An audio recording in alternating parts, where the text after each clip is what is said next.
Hello everyone, welcome to star IQ. 15 जून 2021 के Haryana current affair इस वीडियो में हम लोग पढ़ने वाले हैं।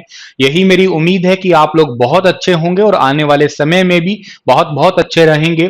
इस वीडियो को स्टार्ट करें उससे पहले ही आप लोग इस चैनल को सब्सक्राइब कर लीजिएगा, पास में बेल आइकन है उसे भी प्रेस कर दीजिएगा। प्यारे बच्चों, आप मेरा Telegram channel star IQ education और मेरा गूगल प्ले स्टोर से एप्लीकेशन स्टार आईक्यू एजुकेशन, इन दोनों को ज्वाइन जरूर कीजिएगा मेरे सभी लेक्चर्स की अपडेट या पीडीएफ फाइल के लिए। अगर आप मुझसे अनअकैडमी पे पढ़ना चाहते हैं तो आप लोग अनअकैडमी पे मुझे फॉलो जरूर कीजिएगा। डिस्क्रिप्शन बॉक्स में दिए गए लिंक के द्वारा आज रात की क्लास 9:30 बजे की होगी और दिन में क्लास 11:30 बजे की होगी। आप इन क्लासेस को ज्वाइन कर सकते हैं वाया लिंक आपको टेलीग्राम चैनल पे भी मिल जाएगा। इन क्लासेस को फ्री में देखना चाहते हो तो मेरा अनलॉक कोड है स्टार आईक्यू, इसे जरूर यूज कीजिएगा। आप लोग कल एक सवाल किया था मैंने आपसे, उसका सही जवाब क्या होगा कि टोक्यो पैरा ओलंपिक कोटा प्राप्त करने वाली भारत की पहली ताइक्वांडो खिलाड़ी कौन है। तो इन खिलाड़ी का नाम है अरुणा तंवर, यानी कि ए ऑप्शन इस पर्टिकुलर क्वेश्चन का वो आंसर था हमारा।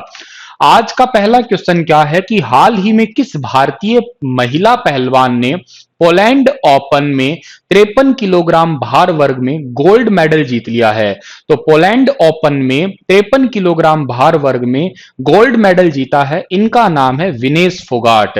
ए ऑप्शन जो है इस क्वेश्चन का वो आंसर हमारा रहने वाला है। वैसे विनेश का ये कोई पहला नहीं है, इस सीजन का ये तीसरा खिताब है। इन्होंने मार्च के अंदर जो है वो मार्टियो पेलिकोन में एक पदक जीता था, अप्रैल में एशियाई चैंपियनशिप में गोल्ड जीता था और अब इन्होंने तीसरा पोलैंड ओपन में 53 किलोग्राम भार वर्ग में गोल्ड जीत लिया है। आप इनको जानते हो अच्छे से, इनका जन्म 25 अगस्त 1994 को हुआ है। हरियाणा के चरखी दादरी के बलाली की रहने वाली है और जो ये है इनको राजीव गांधी खेल रत्न अवार्ड, अर्जुन अवार्ड रेसलिंग के लिए मिल चुका है। 2018 में कॉमनवेल्थ गेम में भी जो है इन्होंने गोल्ड मेडल जीता था, जो कि एक इंपॉर्टेंट बात है। अच्छा, एक बात और है, इन्होंने पोलैंड ओपन में जीता है ना, तो आपको पोलैंड के बारे में पता होना चाहिए। देखो पोलैंड क्या है, पोलैंड एक कंट्री है जो कि सेंट्रल यूरोप में पड़ती है। Official the Republic of Poland इसका पूरा नाम है। पोलैंड की कैपिटल है वर्साव और पोलैंड की करेंसी है पॉलिश जलोटी और पोलैंड के राष्ट्रपति का नाम आंद्रेज दुदा है और यहाँ की पॉपुलेशन कोई बहुत ज्यादा नहीं है, तकरीबन 3.8 करोड़ के आसपास जो है यहाँ की पॉपुलेशन है। इस बात को आप लोग समझ लीजिएगा। आज का दूसरा क्वेश्चन होने वाला है कि हाल ही में किस योजना के तहत स्थानीय निकाय विकास निधि पट पोर्टल शुरू किया गया है। तो अभी हाल ही में स्थानीय निकाय विकास निधि पट पोर्टल यानी कि local bodies development fund portal जो है इसे लॉन्च किया गया है। पूर्व योजना पूर्ण योजना इसके तहत इसे लॉन्च किया गया है, यानी कि बी ऑप्शन जो है इस पर्टिकुलर क्वेश्चन का वो आंसर होने वाला है। सर इसका मतलब क्या है? इसका मतलब है कि इससे रिलेटेड डिपार्टमेंट जैसे कि हमारा पंचायत डिपार्टमेंट है, पंचायत डेवलपमेंट डिपार्टमेंट है, इनके अंदर सारा काम पारदर्शी तरीके से हो और यूं कहिएगा आप लोग ई फाइलिंग सिस्टम हो। ऑफलाइन जैसे ये कागज कार्रवाई है इनको बंद करके ऑनलाइन ही सारा का सारा काम हो और के साथ साथ जो शहरी डिपार्टमेंट है उनके अंदर भी काम ऑनलाइन हो। इसी वजह से स्थानीय निकाय विकास निधि पट के द्वारा इस पोर्टल को लॉन्च किया गया है। पारदर्शिता लाने के लिए, भ्रष्टाचार को कम करने के लिए, काम में तेजी लाने के लिए इस पोर्टल को लॉन्च किया गया है अभी रिसेंटली। थोड़ा आगे बढ़ते हैं हम लोग। हरियाणा में कितनी फूड प्रोसेसिंग यूनिट को हाल ही में मंजूरी दी गई है? तो हरियाणा के अंदर जो है फूड प्रोसेसिंग यूनिट्स को मंजूरी मिली है, इनकी संख्या है 15, यानी कि सी ऑप्शन जो है इस पर्टिकुलर क्वेश्चन का वो आंसर रहने वाला है। देखिएगा अभी तक हरियाणा में 195 करोड़ रुपए से ज्यादा की 15 परियोजनाओं को सरकार द्वारा स्वीकृति मिल चुकी है। इनमें से 28 करोड़ रुपए का सरकारी अनुदान और 165 करोड़ रुपए का निजी भागीदारी जो है शामिल है। ये फूड प्रोसेसिंग आप समझ ही रहे होंगे, इसका मतलब ऐसा कुछ समझिएगा जैसे कोल्ड स्टोरेज बनते हैं ना आपके, वैसे वैसे ही ये यूनिट्स है जिसमें किसान अपनी फसल, फल इत्यादि को जो है ना लंबे समय तक सुरक्षित रख सकते हैं और अपने उत्पादों को बेच सकते हैं अच्छे दाम पे। और एक इंपॉर्टेंट बात है, यहाँ पे पैकेजिंग यूनिट भी होती है इनके अंदर, ठीक है, कि आपका जैसे एग्जांपल से फिलहाल का टाइम जो है वो सेब का नहीं है मान लेते हैं, लेकिन इस टाइम में भी अगर आपको सेब मिल रहा है, मटर का टाइम नहीं है, मटर मिल रही है और उनको पैकेजिंग तरीके से आपको प्रॉपर मिल रही है, वो सारा फूड प्रोसेसिंग यूनिट के माध्यम से ही तैयार होता है। 8,000 किसानों की आय बढ़ेगी इससे और 2,000 लोगों को डायरेक्ट रोजगार मिलेगा इस 15 फूड प्रोसेसिंग यूनिट के माध्यम से। हाल ही के पिराई सीजन 2020-21 के दौरान हरियाणा सहकारी चीनी मिलों ने कितने लाख क्विंटल गन्ने की खरीद की है? ये क्वेश्चन बड़ा ही इंपॉर्टेंट है और इस प्रकार के क्वेश्चन सारे ही इंपॉर्टेंट होते हैं। इसका सही आंसर रहेगा 429.35 लाख क्विंटल गन्ने की खरीद की है हरियाणा सरकार ने, यानी कि डी ऑप्शन जो है इस पर्टिकुलर क्वेश्चन का वो आंसर होने वाला है।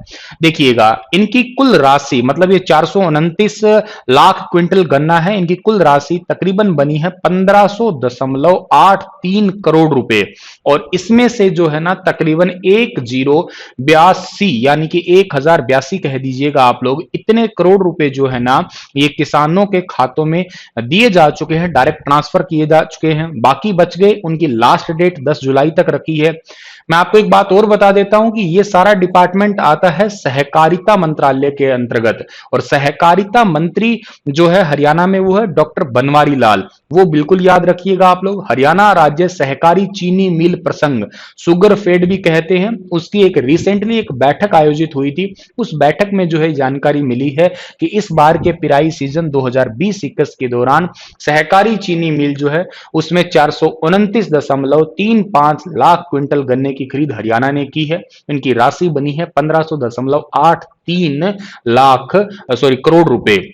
एक बात और याद रखिएगा आप लोग, क्या बात याद रखेंगे कि भारत के अंदर सबसे ज्यादा जो है ना गन्ना उत्पादित कहां पे होता है? तो भारत में सबसे ज्यादा गन्ना जो है वो उत्पादित होता है यूपी के अंदर। कितना परसेंटेज? 45% याद रखिएगा। लेकिन प्रति हेक्टेयर ज्यादा कहां उत्पादित होता है? तो आंसर रहेगा आपका पंजाब रहेगा। मतलब प्रति हेक्टेयर ज्यादा पंजाब में है और वैसे उत्पादन की दृष्टि से यूपी आगे है।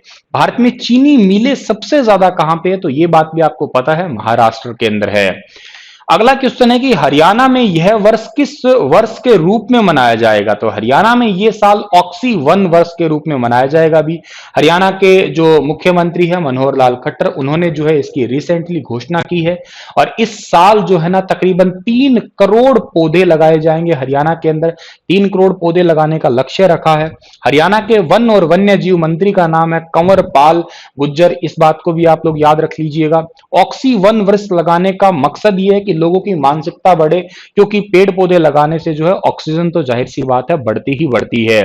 एक बात और याद रख लीजिएगा कि हरियाणा के मुख्यमंत्री मनोहर लाल ने वन विभाग के अधिकारियों को सघन पौधारोपण अभियान में जो है ना वो भागीदारी दिखाने को कहा है और इसके लिए जियो टैगिंग योजना को भी शुरू किया है कि गांव-गांव में जो है ज्योग्राफिकल इंडिकेशन के माध्यम से, ज्योग्राफिकल टैगिंग के माध्यम से पता लगाया जा सकेगा कहां पे कितने वृक्ष जो है लगाए जा सके हैं। इस बात को आप लोग याद रख लीजिएगा और गांव में, स्कूलों में विद्यार्थियों के द्वारा ऐसी ऐसी योजनाएं तैयार करने को कहा है डिपार्टमेंट को कि हर जगह सघन वन हो जाए, हरियाणा में जो है फॉरेस्ट का जो लेवल है वो भी बढ़ जाए। अगला क्वेश्चन हमारा होगा कि हरियाणा में आतिथ्य विभाग के महानिदेशक व सचिव का अतिरिक्त कार्यभार किसे सौंपा गया है? तो हरियाणा में आतिथ्य विभाग बड़ा गजब का डिपार्टमेंट है, आपको जान के बड़ा अच्छा लगेगा। इस डिपार्टमेंट के महानिदेशक और सचिव के अतिरिक्त कार्यभार जो है सौंपा गया है श्री विकास यादव को। विकास यादव फोटो में आपको दिख रहे होंगे।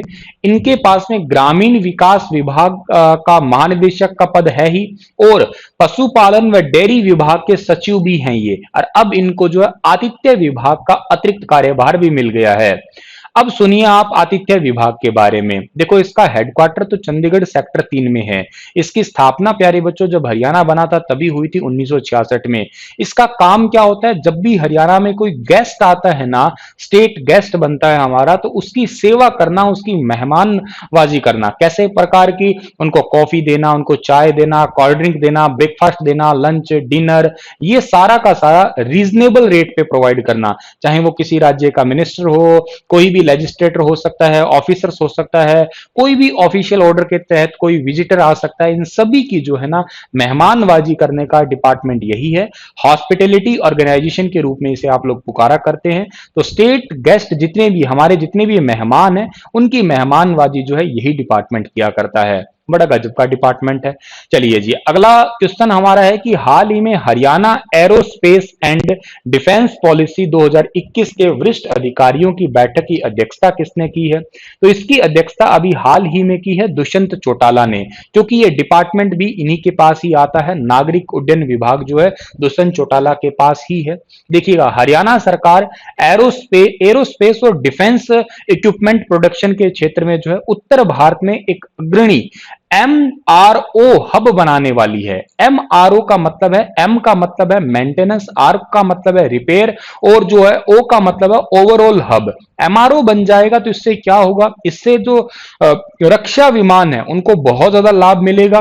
अच्छा, जितनी भी एयरलाइन है उनका रख रखाव की लागत भी बहुत कम हो जाएगी। और इससे क्या है, डिफेंस इक्विपमेंट प्रोडक्शन सेंटर में तकरीबन तकरीबन जो है 7,000 करोड़ का निवेश किया जाएगा, और इससे तकरीबन जो है 31,000 युवा जो है उनको नौकरी भी मिलेगी, रोजगार के अवसर भी पैदा होंगे। इतनी बातें याद करनी है, बड़ा गजब का सवाल है, जरूर याद रखना है आपको। केंद्रीय स्वास्थ्य मंत्री ने किस जिले में केंद्र सरकार केंद्र सरकार की स्वास्थ्य योजना है, सेंट्रल गवर्नमेंट जो आपका हेल्थ सर्विसेज है, इनके तहत वेलनेस सेंटर खोलने का निर्णय लिया है? तो देखिए, केंद्र सरकार की स्वास्थ्य योजना के तहत हेल्थ वेलनेस सेंटर खोलने की जो है वो घोषणा हुई है पंचकुला डिस्ट्रिक्ट के अंदर। शुरुआत में पंचकुला केंद्र खुलेगा, हालांकि बाद में जो है सोनीपत में भी खोला जाएगा। देखो, पंचकुला के दो प्रमुख धार्मिक स्थान है, एक तो है माता मनसा देवी और एक गुरुद्वारा नाडा साहिब। इन स्थलों को धार्मिक पर्यटन प्रोत्साहन योजना में शामिल कर लिया, और यहां पे अब केंद्र सरकार क्या करेगी, यहां पे स्वास्थ्य मंत्रालय के द्वारा केंद्र सरकार स्वास्थ्य योजना के तहत वेलनेस सेंटर खोले जाएंगे। सर, क्या होते हैं वेलनेस सेंटर? देखो, यहाँ पे जितने भी सरकारी कर्मचारी है ना, वो फ्री में इलाज करवा सकते हैं बेस्ट क्वालिटी का, यही होते हैं वेलनेस सेंटर। और जो हरियाणा विधानसभा के अध्यक्ष है ज्ञानचंद गुप्ता, इन्होंने बहुत प्रयास किया, तब जाके जो है यहाँ पे ये वेलनेस सेंटर खुलने वाले हैं। पूरे भारत भर में 16 वेलनेस सेंटर खुलने वाले हैं, जिसमें से 2 सेंटर हरियाणा में होंगे, एक तो पंचकुला में होगा और दूसरा सोनीपत के अंदर होगा। और शुरुआत इसकी पंचकुला से हो रही है, ये बात आप लोग याद कर लीजिएगा, क्योंकि पंचकुला में सरकारी डिपार्टमेंट बहुत है और सरकारी कर्मचारी भी, फिर जाहिर सी बात है वहीं पे ही ज्यादा है। अगला क्वेश्चन, हाल ही के आंकड़ों के अनुसार हरियाणा में कितने लाख एकड़ भूमि खराब पड़ी है, मतलब बंजर पड़ी है, जिन पे खेती नहीं की जा रही है?